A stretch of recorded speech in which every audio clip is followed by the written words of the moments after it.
జై శ్రీరామ్. 2022 నుంచి 2024 వరకు మొత్తం 15 ప్రెడిక్షన్స్ అనేవి ప్రూవెన్ అయ్యాయి. ఆ 15 ప్రెడిక్షన్స్ అనేవి కింద డిస్క్రిప్షన్లో ఇస్తున్నాను. అవి నిజమా కాదా అనుకుంటే కనుక మీరు ఆ డిస్క్రిప్షన్లో ఆ వీడియో లింక్ ఓపెన్ చేసి చూడండి. ఫర్ ఎగ్జాంపుల్ 2024లో మహారాష్ట్ర ఎలక్షన్స్లో బీజేపీ అలయన్స్ వస్తుందని చెప్పడం జరిగింది. అది నిజంగానే జరిగింది. మహారాష్ట్ర ఎలక్షన్స్లో బీజేపీ అలయన్స్ రావడం జరిగింది. ఆ వీడియో నేను డిస్క్రిప్షన్లో ఇచ్చాను. ఇది మీరు చూసుకోండి. నిజమైతేనే నా ఛానల్ సబ్స్క్రైబ్ చేసుకోండి. వృశ్చిక రాశికి అధిపతి కుజుడు. వృశ్చిక రాశిలో అనురాధ 4 పాదాలు, జ్యేష్ఠ 4 పాదాలు, విశాఖ 4వ పాదం ఉంటుంది. ఈ నక్షత్రం వాళ్ళందరికీ నేను చెప్పే వార ఫలితాలు వర్తిస్తాయి.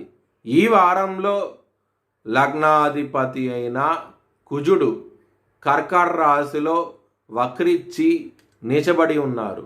హెల్త్ పరంగా ఇబ్బంది పడే అవకాశం ఎక్కువగా ఉన్నది. పేరు ప్రశ్నలు అనేవి చాలా తక్కువగా ఉంటాయి. అవమానాలంటూ ఎక్కువగా ఉంటాయి. జాగ్రత్త అంటూ ఎక్కువ తీసుకోండి. శత్రువులతో ముఖ్యంగా చాలా జాగ్రత్తగా ఉండండి. గొడవలు అయ్యే అవకాశాలు ఎక్కువగా ఉన్నాయి. కాబట్టి కాలభైరవ అష్టకాన్ని చదువుకోండి. చాలా మంచి ఫలితాలంటూ ఉంటాయి. సప్తమ స్థానంలో గురువు ఉన్నారు కాబట్టి బిజినెస్ పరంగా, మ్యారేజ్ పరంగా, ధన పరంగా ఎక్సలెంట్గా ఉండబోతోంది.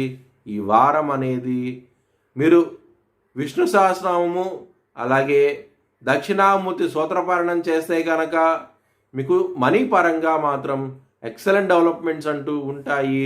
ఈ వారంలో లవర్స్కి మాత్రం చాలా ఇబ్బందికరంగా ఉంటుంది.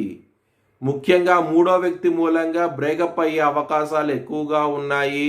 ఈ వారంలో కొంచెం జాగ్రత్త అంటూ ఎక్కువ తీసుకోండి.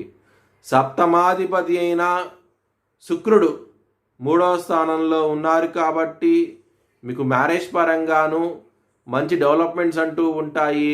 ఎవరికైతే మ్యారేజ్ అవటం లేదో వివాహం కూడా కుదిరే అవకాశం ఎక్కువగా ఉన్నది. ఒకవేళ మీ జన్మ జాతకంలో కనుక దశలు, అంతర్దశలు సప్తమాధిపతి యోగించకుండా ఉంటే కనుక ఇది వర్తించదు. కెరియర్ పరంగా మంచి డెవలప్మెంట్స్ అంటూ ఉంటాయి. ఈ వారంలో మీ భవిష్యత్ వివరాల కోసమై హెచ్ఎల్ఎన్ జ్యోతిష్యాలయాన్ని సంప్రదించండి.